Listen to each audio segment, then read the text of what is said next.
సంబంధించిన 8 జిల్లాల అధ్యక్ష, రాయలసీమకు సంబంధించిన 4 జిల్లాలు, ప్రకాశం, నెల్లూరు, తెలంగాణ నుంచి కిందికి వాళ్ళు నీళ్లు వదిలితే తప్ప నుంచి మనకు రాని పరిస్థితి అధ్యక్ష ఇవాళ.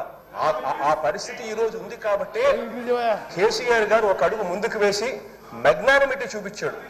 మనకు సంబంధించిన 8 జిల్లాల అధ్యక్ష, రాయలసీమకు సంబంధించిన 4 జిల్లాలు, ప్రకాశం, నెల్లూరు 6 జిల్లాలు, Guntur, Krishna up to West Godavari, Krishna ఆయకట్టుకు సంబంధించి మొత్తం ఆయకట్టే ప్రశ్నార్థకమయ్యే పరిస్థితులు ఉంటాయని చెప్పి ఆయన ఒక అడుగు ముందుకు వేసి, మనం వెళ్ళి అడిగిన వెంటనే ఒక అడుగు ముందుకు వేసి తన రాష్ట్రం నుంచి, తన బౌండరీ నుంచి నీళ్లు తీసుకునేదానికి ఒప్పుకున్నారు. తన రాష్ట్రం నుంచి, తన బౌండరీ నుంచి నీళ్లు తీసుకునేదానికి ఒప్పుకున్నారు.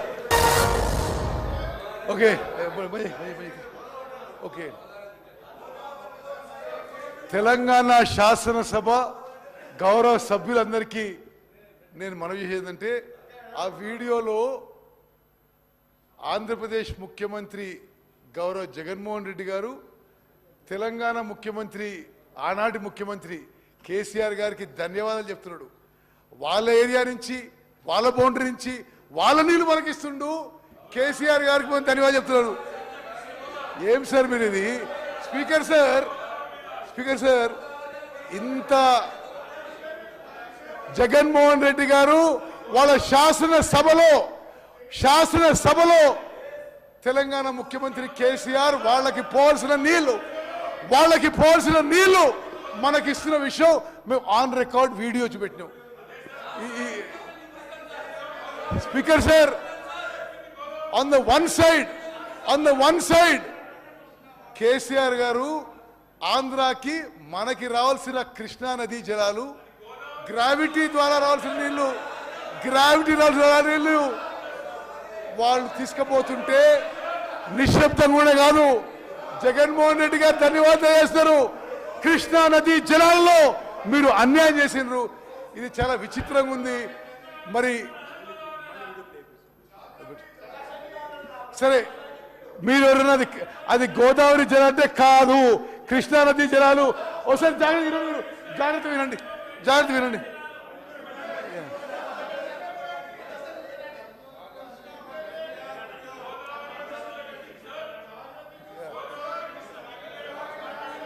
తెలంగాణ నుంచి కిందికి వాళ్ళు నీళ్లు వదిలితే మనకు రాని పరిస్థితి అధ్యక్ష. ఆ పరిస్థితి ఈ రోజు ఉంది కాబట్టి కేసీఆర్ గారు ఒక అడుగు ముందుకు వేసి చూపించాడు. మనకు సంబంధించి కేసీఆర్ గారు అడుగు ముందుకేసి మెగ్నానిమస్ గా తెలంగాణ నీళ్లు మనకిస్తుండు అని ధన్యవాదాలు చెప్తున్నాడు.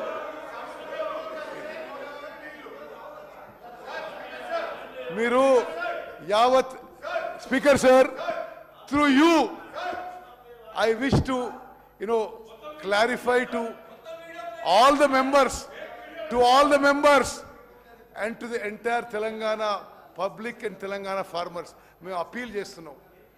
మేము తెలంగాణ ప్రాజెక్ట్స్ అప్పజెప్పడానికి సిద్ధంగా లేము. మీరు బయట రాజకీయం ఏ దుష్ప్రచారం చేసినా ప్రజలు మిమ్మల్ని నమ్మే పరిస్థితిలో లేరు.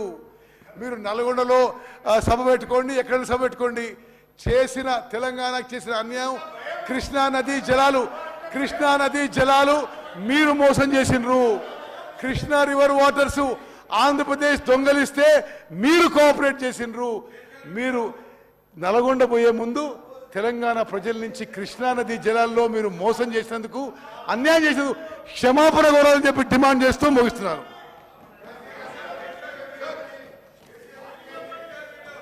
సోనియా గాంధీ గారికి ఈ రాష్ట్ర ప్రజలు ఎప్పుడు కూడా కృతజ్ఞత ఉంటారని చెప్పి నేను మనవి చేస్తున్నాను. ఈరోజు సోనియా గాంధీ గారి బర్త్డే సందర్భంగా ఈ సెక్రటేరియట్లో తెలంగాణ తల్లి విగ్రహం ఆవిష్కరణ ఈ రోజు నుంచి ప్రతి డిసెంబర్ 9వ తారీఖు ఈ వేడుకలు రాష్ట్ర వ్యాప్తంగా జరుపుకోవడం ఇదెంతో అభినందనీయం. మరి నా సహచర మంత్రివర్యులు సూచించినట్టుగా రాష్ట్ర వ్యాప్తంగా జిల్లా కార్యాలయంలో తెలంగాణ తల్లి విగ్రహం ఏర్పాటు చేసుకొని ప్రతి 9th డిసెంబర్కి ఈ ఉత్సవాలు జరుపుకోవడం తెలంగాణ రాష్ట్ర చరిత్ర, అదేవిధంగా ఏ విధంగా తెలంగాణ ఏర్పడ్డదో ప్రతిసారి తెలంగాణ ప్రజలకు గుర్తు చేస్తున్నట్టుందని చెప్పి నేను మనవి చేస్తున్నాను. స్పీకర్ సార్, మీ ద్వారా సభకి తెలంగాణ ప్రజలకి నేను 2-3 అంశాలు ఈ సందర్భంగా గుర్తు చేయదలుచుకున్నా. ఈరోజు సోనియా గాంధీ గారి బర్త్డే సందర్భంగా వారి హయాంలో యూపీఏ చైర్పర్సన్ గా కొన్ని చారిత్రాత్మక హిస్టారిక్ లెజిస్లేషన్స్ పాస్ అయినాయి. ఎన్ఆర్ఈజీ కానీ, ఫుడ్ సెక్యూరిటీ కానీ, రైట్ టు ఎడ్యుకేషన్ కానీ, రైట్ టు ఇన్ఫర్మేషన్ కానీ సోనియా గాంధీ గారి నాయకత్వంలోని నేషనల్ అడ్వైజరీ కౌన్సిల్ యొక్క సలహా మేరకు ఆ రోజు యూపీఏ ప్రభుత్వం చట్టాలు చేసిన విషయం ఒక్కసారి మనం ఈరోజు గుర్తుపెట్టుకోవాలి. తెలంగాణ విషయంలో కూడా నేను కొంత సంతృప్తిగా సెల్ఫ్ సాటిస్ఫాక్షన్తో మనవి చేస్తున్నాను. తెలంగాణ రాష్ట్ర ఏర్పాటులో ఎంత మినిస్క్యూల్ పర్సంటేజ్ అయినా నాది కూడా కొంత కీలక క్రియాశీలక పాత్ర ఉండడం అది నాకు జీవితాంతం సంతోషం అని చెప్పి నేను మనం చేస్తున్నాను. 9 డిసెంబర్న చిదంబరం గారు ప్రకటన తర్వాత on January 5th, 2010 then union home minister Chidambaram గారు తెలంగాణలో recognised political parties the all party meeting పెట్టి ద వే ఫార్వర్డ్ మీరు సజెస్ట్ చేయమని చెప్పి మా అందరినీ అడగడం జరిగింది. ఆ యొక్క కీలక సమావేశంలో తెలంగాణ కాంగ్రెస్ ప్రతినిధిగా మేము తెలంగాణ రాష్ట్రం ఎందుకు ఏర్పాటు చేయాలి, ఎందుకు అనివార్యం అని చాలా స్పష్టంగా చాలా అగ్రెసివ్గా మీటింగ్లో చెప్పడం జరిగింది. ఆ మీటింగ్ తర్వాత ఈ వే ఫార్వర్డ్ ఫైనలైజ్ చేయడానికి retired supreme court judge justice Srikrishna commission ద్వారా జస్టిస్ శ్రీకృష్ణ కమిషన్ ఏర్పాటు చేయడం జరిగింది. ఆ శ్రీకృష్ణ కమిషన్ కూడా మరి నేను నాయంబడి ఆ రోజు తెలంగాణ కాంగ్రెస్లో సీనియర్ లీడర్స్ అందరం కూడా పెద్ద ఎత్తున కొన్ని 100 పేజీల రిప్రజెంటేషన్ తయారు చేసి ఎందుకు తెలంగాణ రాష్ట్రం ఏర్పాటు చేయాలో మరి రిప్రజెంట్ చేయడం జరిగింది. ఈ శ్రీకృష్ణ కమిషన్ రిపోర్ట్ తర్వాత మళ్ళీ అంటే మొదటి ఆల్ పార్టీ మీటింగ్ చిదంబరం గారు హోల్డ్ చేసింది 5th జనవరి 2010. Second all party meeting Telangana creation కోసం ఏర్పాటు చేసింది 6 జనవరి 2011కి. మరి దాంట్లో కూడా తెలంగాణ కాంగ్రెస్ పార్టీ తరఫు నుంచి నేను పార్టిసిపేట్ చేసి తప్పనిసరిగా జస్టిస్ శ్రీకృష్ణ కమిషన్ రిపోర్ట్లో 5వ ఆప్షన్ ఇచ్చారో అంటే సపరేట్ తెలంగాణ రాష్ట్రం ఇవ్వాలి, హైదరాబాద్ నగరం తెలంగాణకి క్యాపిటల్గా ఉండాలని చెప్పి ఏదైతే 5వ ఆప్షన్ ఇచ్చారో అది మేము గట్టిగా ఆ మీటింగ్లో చెప్పడం జరిగింది.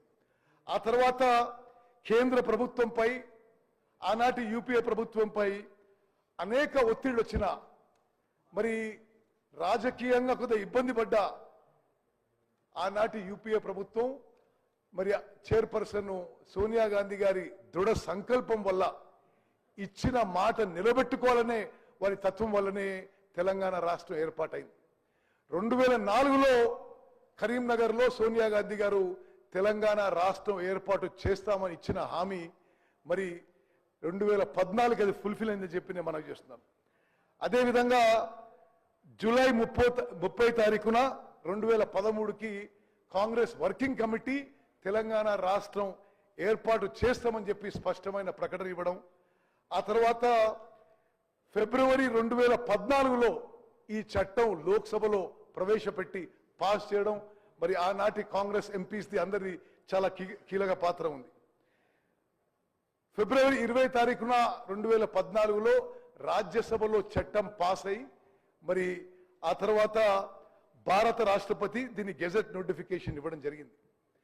తెలంగాణ రాష్ట్రం అప్పుడు భారతదేశంలో 29వ రాష్ట్రంగా ఏర్పడ్డ విషయం మరి ఒక్కసారి మనం గుర్తు చేసుకుందాం. అదేవిధంగా తెలంగాణ రాష్ట్రం ఏర్పాటు ఎంత ముఖ్యమైనదో ఆ చర్చల్లో పాల్గొన్న వ్యక్తిగా నేను మరో విషయం ఈ సభ ద్వారా యావత్ తెలంగాణ ప్రజలకు మరోసారి గుర్తు చేస్తున్నా. హైదరాబాద్ నగరం నుంచి వచ్చే రెవెన్యూ కేవలం తెలంగాణకి కేటాయించడం అది సోనియా గాంధీ గారి ఘనత అనే విషయం యావత్ తెలంగాణ ప్రజలు గుర్తుపెట్టుకోవాలి. మరి ఈరోజు మనం సోనియా గాంధీ గారికి మరోమారు ధన్యవాదాలు తెలియజేస్తూ తెలంగాణ రాష్ట్రం ఏర్పాటుకి కేవలం సోనియా గాంధీ గారి సింగులర్ కాంట్రిబ్యూషన్ విషయం ఎల్లప్పుడూ తెలంగాణ ప్రజలు గుర్తుపెట్టుకుంటారని మనవి చేస్తూ మరి ముఖ్యమంత్రి గారు ప్రవేశపెట్టిన ప్రకటన మరి ఈరోజు తెలంగాణ తల్లి అవతరణ దినోత్సవంగా ప్రకటన కూడా నేను మనస్ఫూర్తిగా స్వాగతిస్తూ అభినందిస్తున్నాను. జై హింద్. గౌరవ మంత్రివర్యులు శ్రీ దామోదర్ రాజనరసింహ గారు. అధ్యక్ష,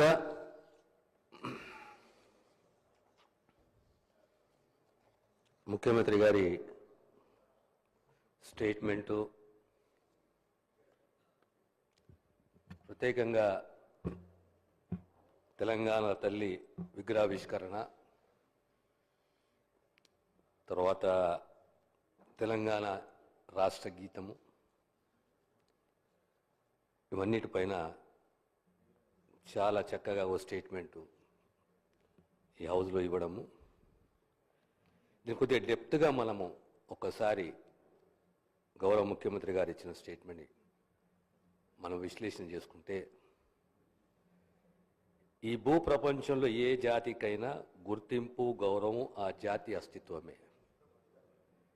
సమాజం అనేది ఓ ప్రాంతం ఉండొచ్చు, ఓ రాష్ట్రం ఉండొచ్చు, ఓ దేశం ఉండొచ్చు. ఎక్కడైనా ఆ సమాజానికి స్ఫూర్తి అనేది ఆ సంస్కృతి, ఆ ఆచారాలు, ఆ విశ్వాసాలు, ఆ ధైర్యం, ఆ స్ఫూర్తి, ఆ మార్గదర్శకం. అంత చక్కని స్టేట్మెంట్ ముఖ్యమంత్రి గారు ఇచ్చారు. ఈ తెలంగాణ తల్లి ఉద్యమంలో ఎంత స్ఫూర్తి ఆ తల్లి ఇచ్చిందో కవులు, కళాకారులు, ముఖ్యంగా గత 60-70 సంవత్సరాల తెలంగాణ చరిత్రను మనం తీసుకుంటే, తెలంగాణ ఎప్పుడు అభద్రతకు, ఆత్మగౌరవానికి, పోరాటముతో ముందుకు సాగింది.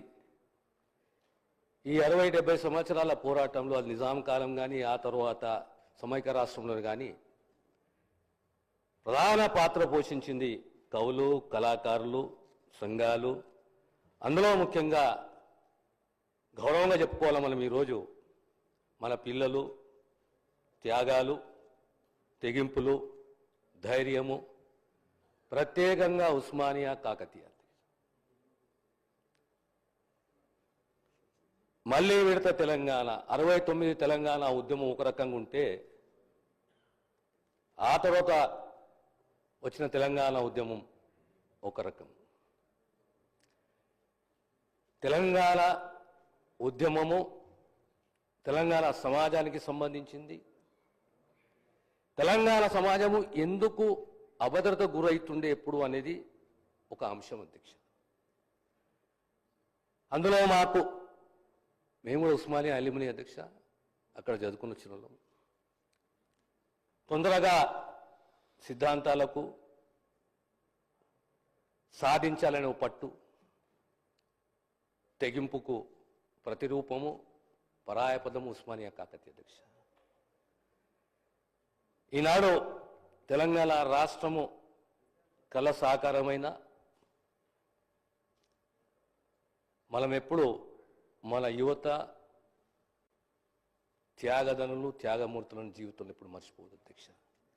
దానికి తోడు మనకు స్ఫూర్తినిచ్చిన కళాకారులు, కవులు, కళాకారులు, ఎప్పటికప్పుడు మనకు ధైర్యాన్నిచ్చి స్ఫూర్తినిచ్చి ముందుకు నడిపించిన ఆ త్యాగదనులను ఎప్పుడు మనం మర్చిపోదు అధ్యక్ష. ఇవన్నీ ఒక్కెత్తైతే సోనియా గాంధీ గారి యొక్క ధైర్యము, రాజకీయ నిర్ణయము, తెలంగాణ సమాజం యొక్క పోరాటాన్ని గుర్తించడము, మన పిల్లల త్యాగాలని గుర్తించడము, నష్టము జరిగినా రాజకీయంగా మేము తెలంగాణకు కట్టుబడి ఉందని చెప్పి సోనియమ్మ చెప్పడము, డిసెంబర్ 9న తెలంగాణ శుభవార్త రాబోతుంది అనేది ఒక డిసెంబర్ 9 ఆ ప్రక్రియ మొదలు కావడము, ఆ తరువాత అంచెలంచెలుగా యూపీఏ ప్రభుత్వము పాజిటివ్ దిశగా పోవడము, ఇదే అసెంబ్లీలో తెలంగాణ అంశానికి సంబంధించి ఓ రెజల్యూషన్ ప్రవేశపెట్టడము మా తమ్ముడు మిత్రుడు సహచర మంత్రివర్యులు శ్రీధర్ బాబు, సిడబ్ల్యూసి యొక్క తీర్మానము, ఆ తర్వాత కాంగ్రెస్ పార్టీలో ఒక స్వేచ్ఛతోటి మీ అభిప్రాయాలు చెప్పండి, మీ అభిప్రాయాలను మేము గౌరవిస్తాము, కానీ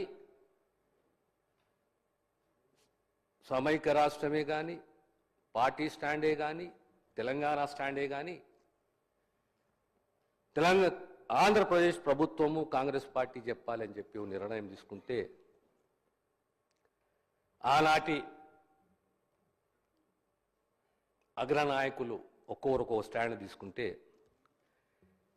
why Telangana, what for Telangana, why there is always insecurity in Telangana, what is the cause for insecurity in Telangana, what is the remedy ultimate, bifurcation of the స్టేటా అనే అంశం పైన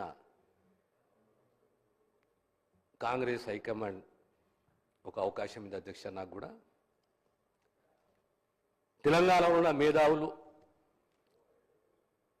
అన్ని అంశాలలో నిష్ణాతులైన మేధావులు, నిష్ణాతులు వీళ్ళందరూ కూడా మాకు సహకరించి, మాకు గైడ్ చేసి, ఆనాడు కోర్ కమిటీ, దేశాన్ని నడిపించే కోర్ కమిటీ, సోనియా గాంధీ గారు, ప్రధానమంత్రి మన్మోహన్ సింగ్ గారు, డిఫెన్స్ మినిస్టర్ గారు, హోమ్ మినిస్టర్ గారు, ఇలాంటి నిష్ణాతులు, దేశాన్ని నడిపించే అగ్రనాయకత్వం, వారి ముందు తెలంగాణ వాదన, తెలంగాణ ఎందుకు, పరిష్కారం ఏంది, చరిత్ర ఏంది, దానిపైన ఓ 35 నిమిషాలు సుదీర్ఘంగా ఈ వాదన వినిపించే అవకాశం నాకు సోనియా గాంధీ గారు ఇచ్చారు అధ్యక్ష. ఆనాడు వాదన తర్వాత అర్థమైపోయింది తెలంగాణ కళ సాకారం కాబోతుంది అని చెప్పేసి.